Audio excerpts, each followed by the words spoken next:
It is my privilege now to welcome and ask our chairman, Mr. Vassi Naidoo, to come and address us this evening.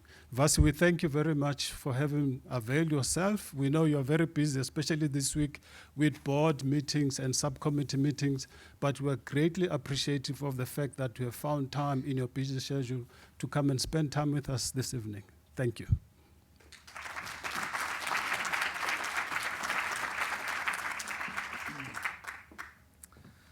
Well, good evening, everyone.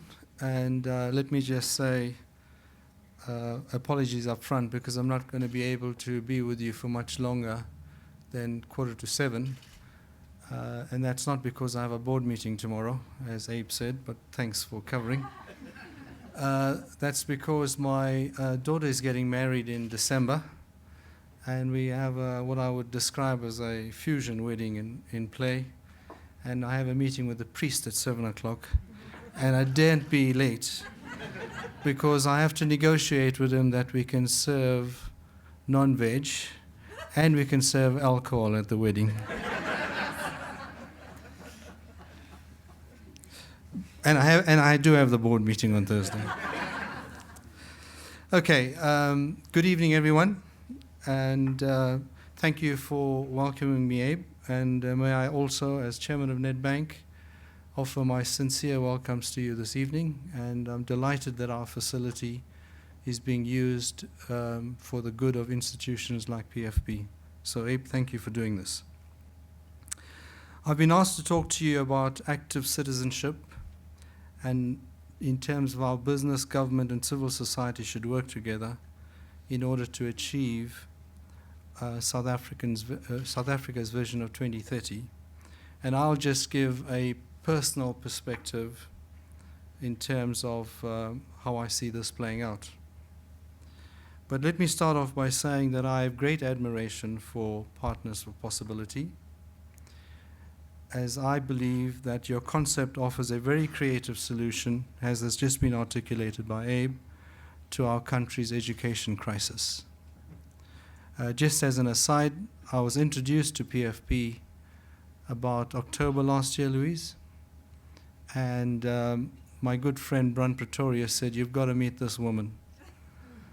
And I invited her to an event where I spoke on the social license to operate, and it kind of fitted fairly and squarely into what we were talking about. So this is something that's very close to my heart, but it also speaks to Nedbank's purpose, as Abe has just described. So seeing leadership and education come together around a common purpose, as they do in Partners for Possibility, demonstrates the potential for using education as a national vehicle for creating abundance in our society.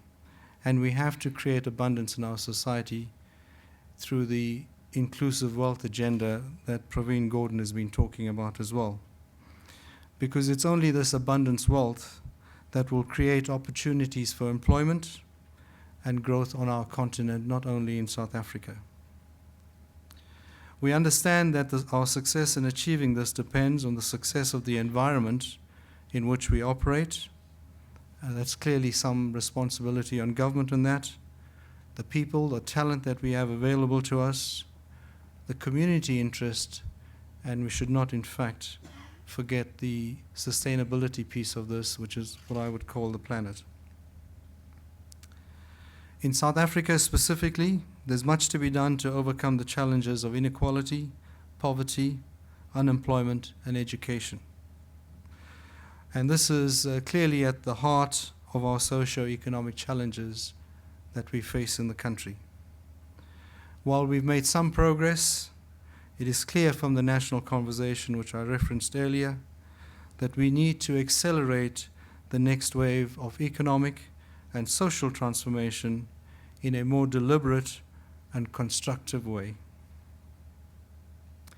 And I believe not only Nedbank, but all the banks have a core responsibility or a core role to play, working together with to take South Africa forward and build the confidence amongst all our stakeholders. In this regard, I'm encouraged by the renewed level of engagement with business, labor, and government over the past few months, which I'm no doubt you would have referenced in the newspapers and on the media. Core to this, and bringing me to the topic that I've been asked to speak about tonight, is the concept of social license to operate, and being the level of acceptance and approval granted to an organization by its stakeholders. That's what social license to operate is all about. This concept is critical to the way we engage with those around us, because it's all about earning trust of the communities in which we operate, and no one more than PfP knows what that means. We should therefore never start from the point of assuming that we have the right to ensure what the needs are of the people that we are working with. By doing good for individuals, families, business, and society, which is indeed the purpose of the bank, which is why we say it's aligned, we will become trusted and have the social license to operate. And I just use Nedbank's purpose as an example to show you how businesses can indeed get the right to operate or the license to operate. It's very important to note that the social license to operate is not purely about corporate social responsibility, CSI, or as it's commonly known, the brand or image, or indeed just to get compliance, to tick the box in terms of the legislation that currently exists in our country. This is something that goes far more fundamental and, dare I say, more elusive. The reality, ladies and gentlemen, is that a social license to operate is primarily about trust, as I said earlier. Having trust as the foundation of any partnership between public and private institution, as well as the communities they seek to serve and uplift, maximizes the likelihood of such a partnership being ultimately successful in its endeavors. And we've heard how passionately Jane spoke about that partnership, and that's what we're talking about. In the spirit of trust, I must confess that on this topic, the social license to operate was the theme, as I said, of the chairman's dinner last year, and we had a dialogue around this, and we've built on the feedback that we've received from you in terms of building this public-private partnership that we are seeking to engage with. The event that we had last year provided a great platform for dialogue, and Nedbank has built on that momentum, which effectively, actively led to us participating in bringing together some 105 CEOs that I said that you would have read about, in terms of working together as a team with business, labor, and government in terms of supporting the president through the president's business working group. Together, these groups seeks to put South Africa on an inclusive and sustained growth path, with education and skills development being at the core of what we are trying to do. So therefore, PfP is so important in this initiative. This process requires a great deal of trust between the stakeholders, which is an outcome of a lot of dialogue, and indeed trying to make sure that we all have an aligned set of goals as we go forward. The approach of earning trust in communities that we serve by first demonstrating respect and warmth is following in the footsteps of Partners for Possibilities by garnering the worldwide recognition that you already have.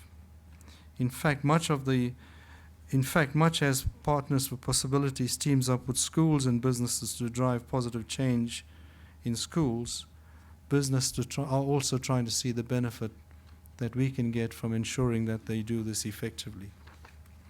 And by way of example, just think about 50% of the businesses that are in operation today worldwide are part of the top 10 global economies. These are countries where businesses have revenues almost greater, if not equal, to the entire country GDPs. And 50% of the top global economies are in fact companies. And just imagine if we could harness the power of those private organizations, to eradicate extreme poverty, harness entrepreneurial forces, provide free internet access and education, and nurture global health. These are all examples of what we as business, private individuals, and entities can do for public benefit. To make this work, however, we need to change the way we engage with our communities. And I believe an important shift needs to take place. So often initiatives fail because instead of telling communities what they need, we should simply sit down and work out with them what they think they need, and in fact engage with them as we go forward and establish the programs and interventions that we put into place. Again, to illustrate what I'm saying by example, and so often we see this in the CSI space, painting of walls at rural schools to enhance their appearance is all very well and should be done. But if you're painting those schools and walls and the children coming to those schools are hungry, you're actually achieving nothing because you're generating no value.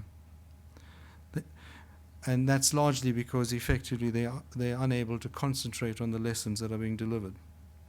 And that's a simple example of why we need to engage with the people that we want to interact with in order to address their needs and deliver programs appropriate to what they do, largely what you do at PfP, Louise. This is why the Partners for Possibility approach is so refreshing. By forming a partnership with education and business, both parties have a better appreciation of the environment and the conditions that they are faced with, so they can assess the key challenges together and define the program as Jane has just described by way of example to us. Engaging all stakeholders within the sector, including very importantly the youth and the marginalized, with respect to education, skills development, employment and transformation, and allowing for the inclusive of broad, all-encompassing ideas, just having an open mind to collaboratively develop a solution for that community is absolutely a key way of doing it. And we certainly as Nedbank are encouraging businesses to act in this way. And with the example, Louise might talk about this in terms of the engagement that we have as Nedbank with PfP going forward. Now, very quickly, as South Africans, we can all talk about the leadership in the country, but we have to believe and have leadership and have the trust and faith in our current leadership, in its ability to guide our country through the challenging times that we face.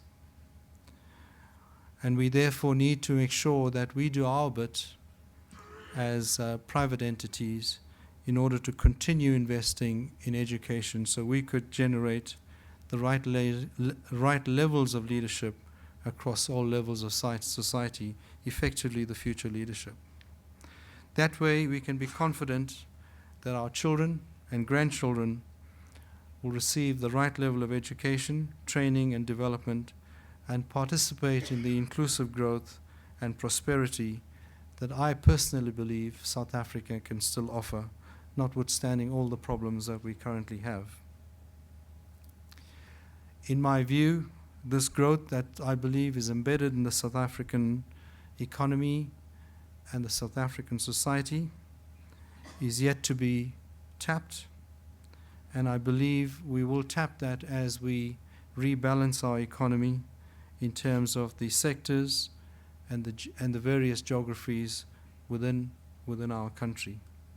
And I believe what's been termed as the fourth industrial revolution, which I spoke about this morning, and if some of you don't know what that is, it's also been coined as the Internet of Things, in terms of how technology is going to drive the way we learn, the way we live, and the way we work, I think is going to be absolutely key.